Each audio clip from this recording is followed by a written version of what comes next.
stood quietly near the champagne fountain, watching my sister Madison hold court in the center of the room.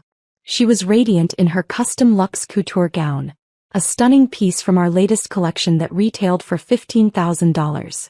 The emerald silk hugged her figure perfectly, and the hand-sewn crystals caught the light with every gesture she made. She had no idea that I had personally overseen its creation. "Isabella." Madison's voice cut through the ambient chatter as she spotted me across the room. "Come here, darling." I walked over with a genuine smile, genuinely happy for her engagement to David, despite everything.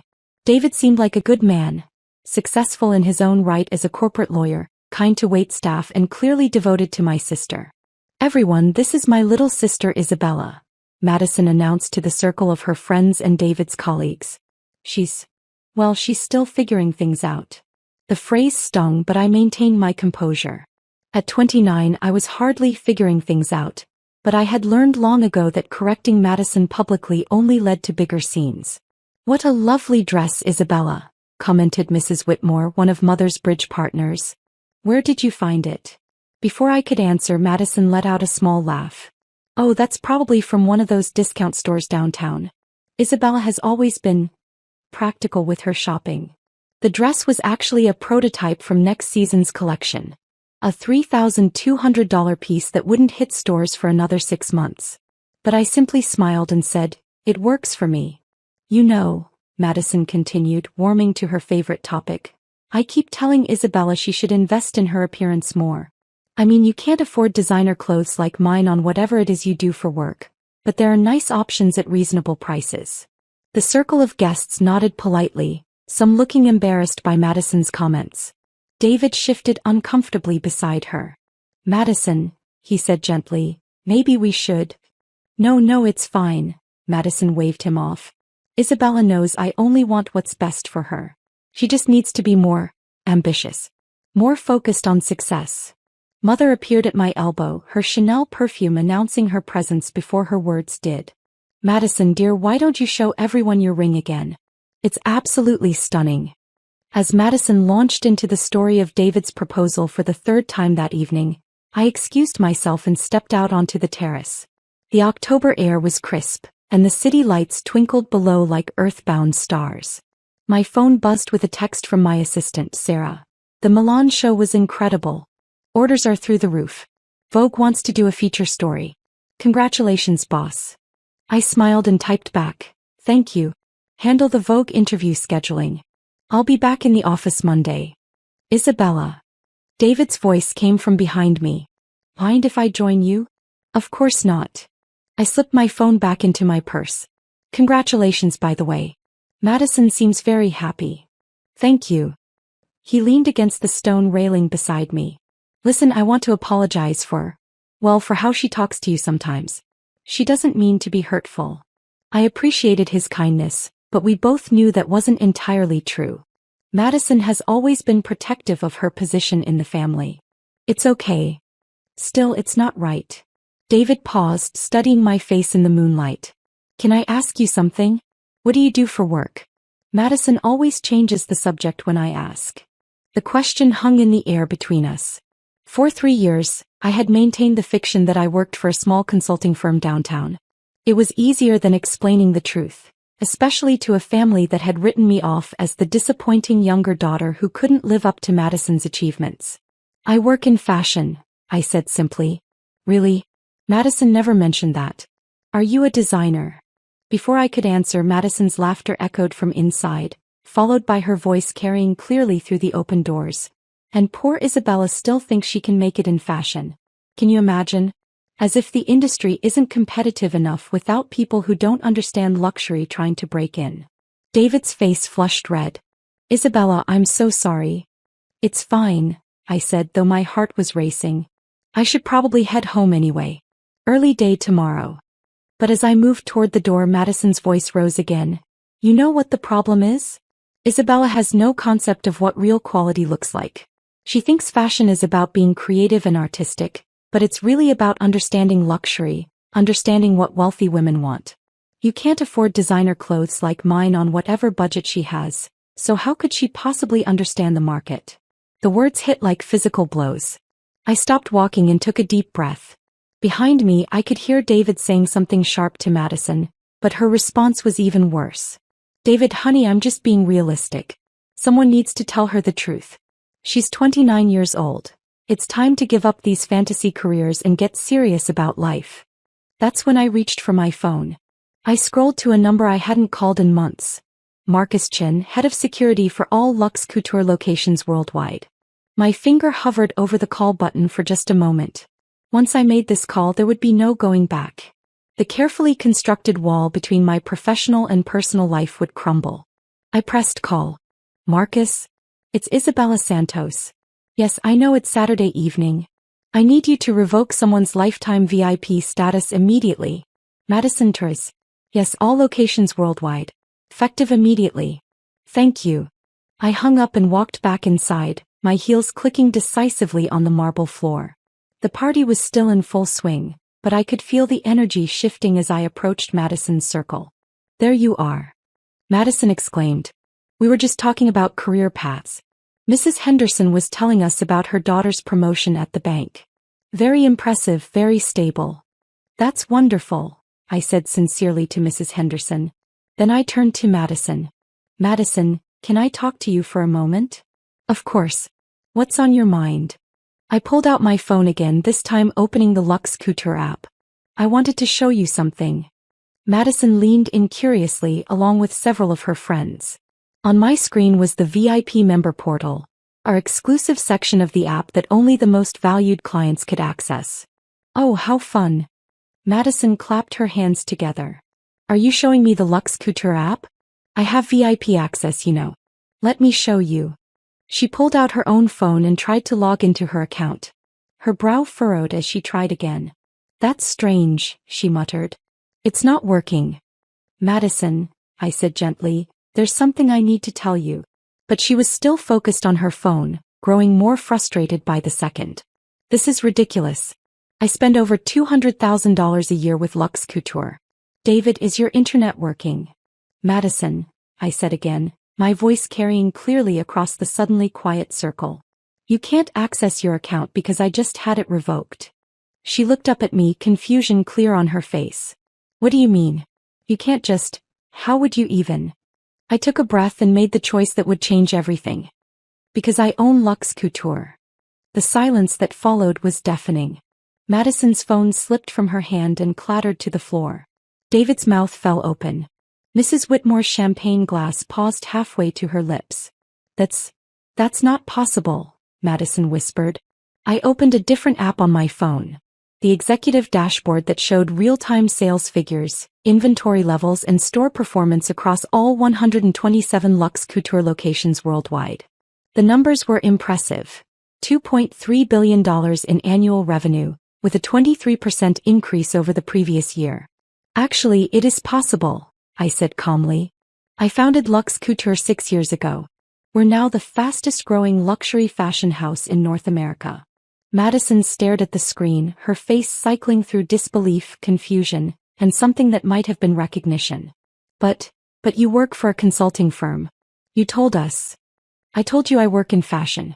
You chose to hear consulting firm because it fit the narrative you preferred. The circle of guests had grown larger now, drawn by the drama unfolding before them. I could see Mother pushing through the crowd, her face a mask of social anxiety at the scene being created at her elder daughter's engagement party. Isabella, Madison's voice was small now, uncertain. If this is true, if you really own, then why didn't you ever tell us? It was a fair question and it deserved an honest answer. Because every time I tried to share good news about my business, you found a way to diminish it. When I got my first major client, you said I was playing dress up. When I hired my first employees, you said I was living in a fantasy. When I opened my first boutique, you asked when I was going to get a real job. Madison's eyes filled with tears, but I continued. I had started this conversation and it needed to be finished. The dress you're wearing tonight? The one you used as an example of something I could never afford? I designed it. I oversaw every stitch, every crystal placement.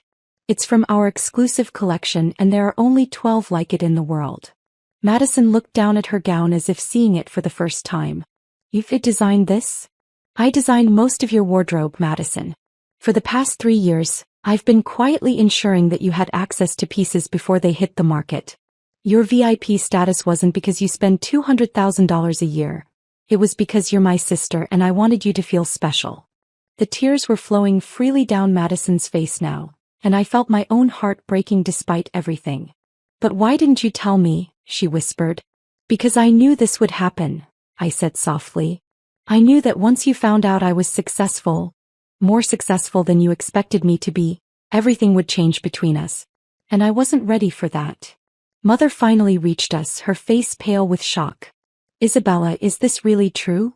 I nodded. It's true, Mother. But the consulting firm. I never said I worked for a consulting firm. I said I worked in consulting. Luxury fashion consulting specifically.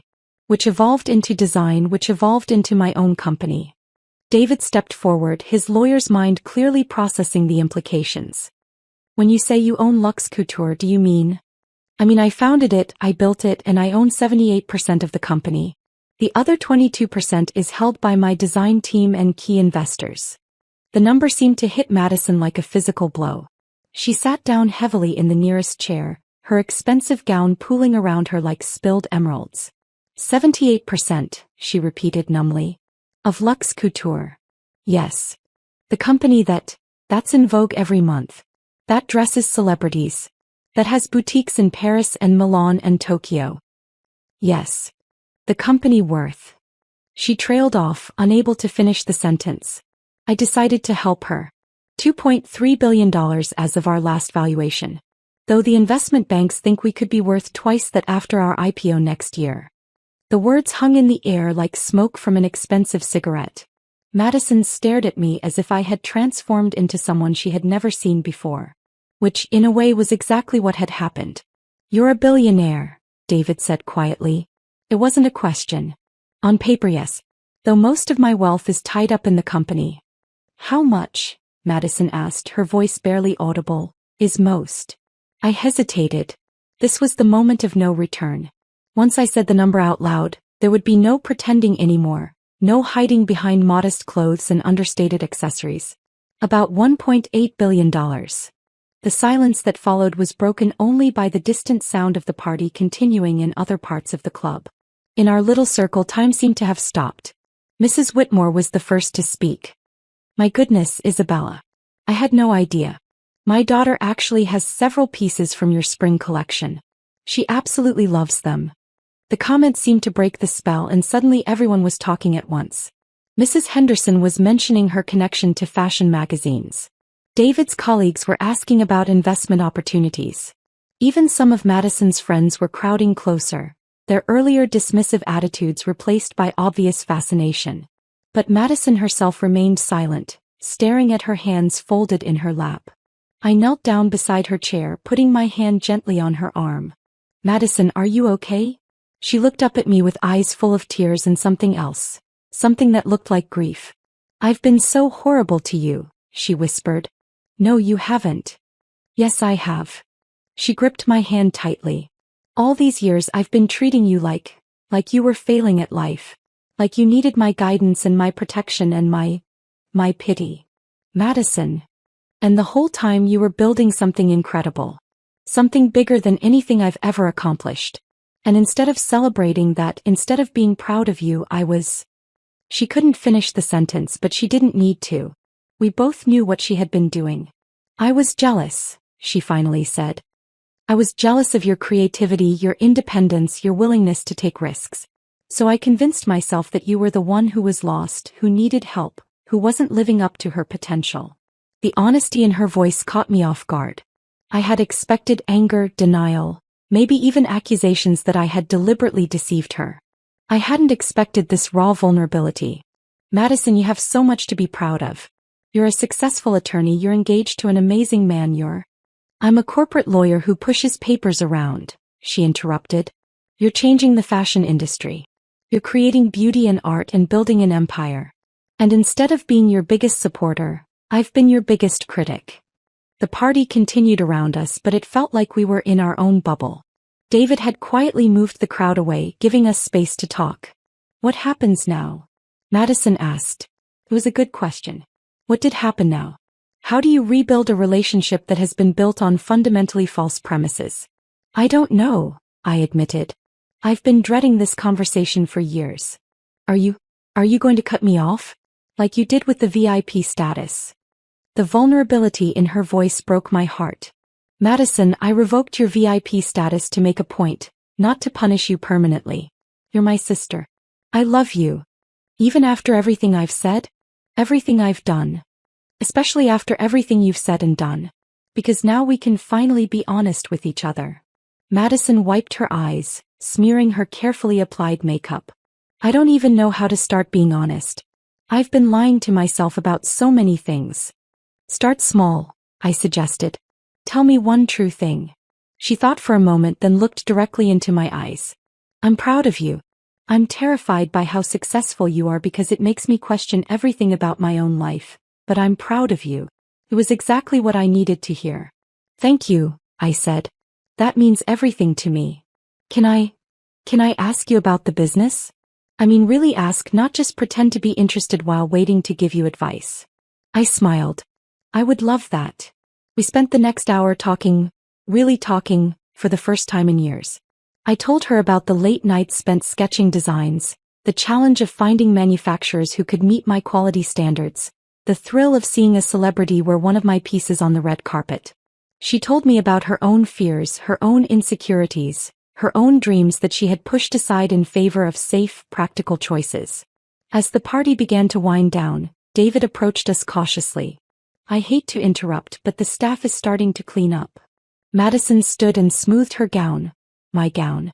Isabella, would you have dinner with us next week? Just the three of us? I'd like to start over if that's possible. I'd like that very much. As we gathered our things and prepared to leave, Madison caught my arm. Isabella? The VIP status. Already reinstated, I said with a smile. I called Marcus back while you were talking to Mrs. Henderson. Marcus? Head of security. He's actually a really nice guy once you get past the intimidating exterior. Madison laughed. The first genuine laugh I had heard from her all evening. I can't believe I have to learn about my own sister from the head of security of a company she owns. Well, I said, linking my arm through hers as we walked toward the exit, we have a lot of catching up to do. As we stepped out into the cool October night, I realized that the thing I had been most afraid of, my family learning the truth about my success, had actually been the thing I needed most. The truth, as painful as it had been to reveal, had finally set us both free. The valley brought our cars around. Madison's was a sleek BMW, elegant and practical. Mine was a modest Honda Civic that I had bought 3 years ago and never bothered to replace. I saw Madison notice the discrepancy and start to say something, then stop herself. What is it? I asked. I was going to ask why you drive that car when you could afford anything. But then I realized. I don't actually know anything about what you like or want or value. I've just been assuming. I drive it because it's reliable and no one expects a billionaire to get out of a Honda Civic. It's excellent camouflage. Madison laughed again. You're going to have to teach me all your secrets. Only if you teach me some of yours. As we hugged goodbye, Madison whispered in my ear, "Thank you for not giving up on me. Thank you for not giving up on us." I drove home through the quiet city streets. The weight of years of secrecy finally lifted from my shoulders. My phone buzzed with text messages. From David thanking me for my patience with Madison. From Mrs. Whitmore asking for my business card. From my assistant wondering why Luxe Couture's social media mentions had suddenly spiked. But the message that mattered most was from Madison, sent just as I pulled into my driveway. I love you, little sister. And I'm sorry it took me so long to say it. I sat in my car for a moment looking up at my house. A modest 2-story that I had chosen specifically because it didn't scream success. Tomorrow I would go back to my office, back to running a billion-dollar company, back to the life I had built in secret. But tonight, for the first time in years, I felt like I could finally be myself with the people who mattered most. The truth, as it turned out, was worth more than all the designer clothes in the world. 3 months later, Madison and I had lunch every Tuesday. She became one of Luxe Couture's most effective informal ambassadors. Not because I asked her to, but because she genuinely loved the brand she now understood I had built. And sometimes when she introduced me to her friends, she would smile and say, This is my little sister Isabella. She's the most successful person I know. It was the greatest compliment I had ever received.